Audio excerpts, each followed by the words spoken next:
Happy Halloween! Okay, so clearly it is past Halloween by the time that we're watching this because I am a failure. I'm on failure. But school was painfully busy last week. Very sorry about that. I recorded the video, I didn't have time to finish editing it, which sucks. Here we are. But I have not finished it, so happy late Halloween. Okay, we're gonna keep going.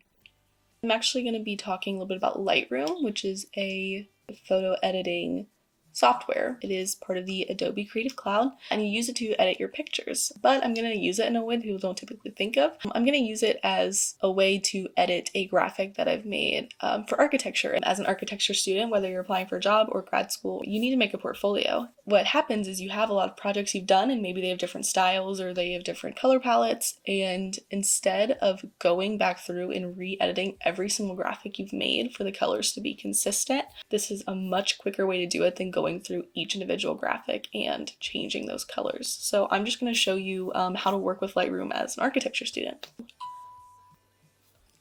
Let's get started.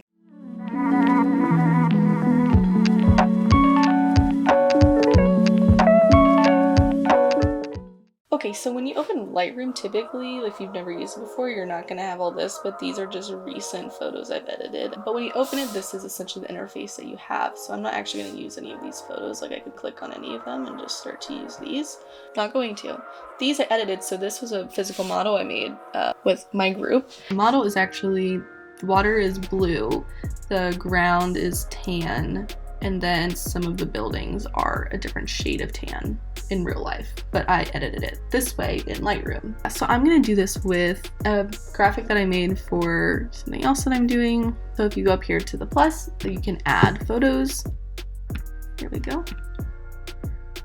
And then it's going to prompt you to review it. So this shows the photos that you've selected a little bit bigger. Why it does this is because realistically photographers are using this to edit their photos, and you're going to have like 20 to 30 maybe frames that are relatively similar. So it lets you see them a little bit bigger so that you can decide which ones you should actually want to bring in and edit. But here we only have the one. So this makes it really easy. Add one photo. Yes.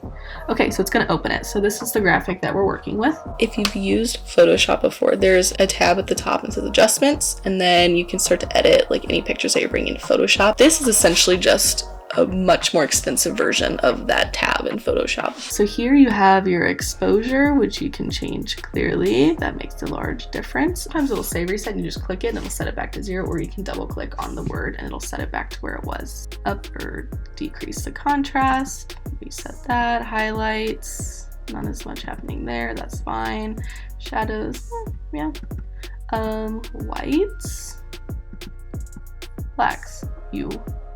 Okay, down here, so this is your point curve, so you can start to play with these colors. So this is just, you just kind of have to play with this to see what it's going to do for you. I don't want either of those. So if I push Command Z for me, it's probably Control Z maybe? I have a Mac, so for Mac it's Command Z. I didn't like that, so I undid it. But you can do the same thing for different color scales. So I don't know, that could be kind of fun. Maybe I'll do that as one of my finals. So I'm going to export that as one of them, as an option.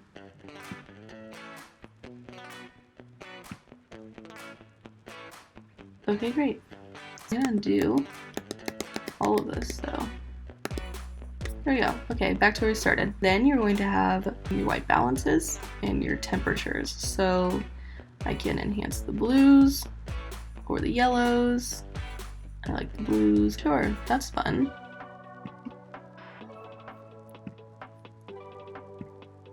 And then you can play with different tints, how vibrant your image is. Saturation, essentially the same thing, or really saturate it. What you can also do up here at the top, sorry for jumping around, you can immediately change your photo to black and white. And you can still play with all of these.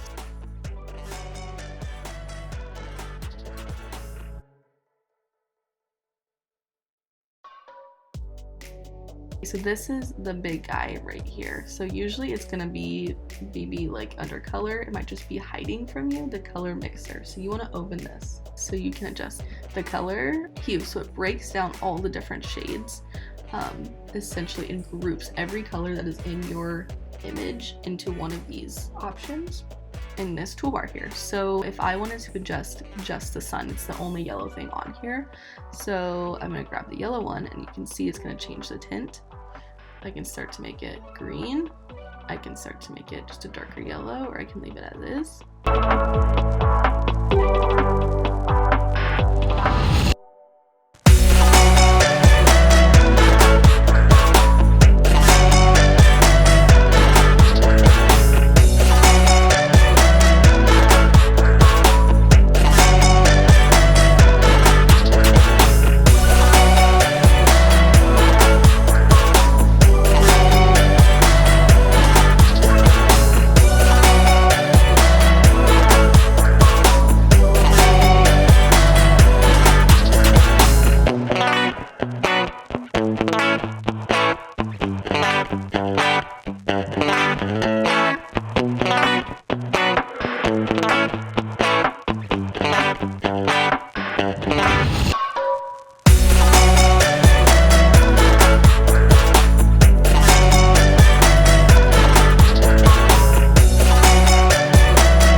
And then what you can also do, so there are presets, which you'll see right down here at the bottom. So what you can do is you can, so these ones all already just exist, and then you can make your own. So here I have cute 2 is down here, and then cute 3 through 9. Clearly I need to work on my names, but these are presets I've made for other things. So you can make another one, so it's going to be based off of adjustments you've already made. So I'm just gonna,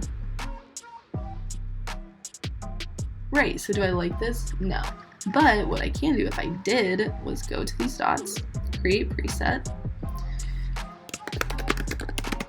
not cute, right, and save. So now that's going to add itself right here. Yeah, and I'm gonna go ahead and show you guys all the different adjustments that we've made. So some of those are kind of similar, but they all change the mood a little bit. I did not start using Lightroom until I started doing photography, so it's not something you really think of using for architecture, but it is really helpful and I highly recommend it.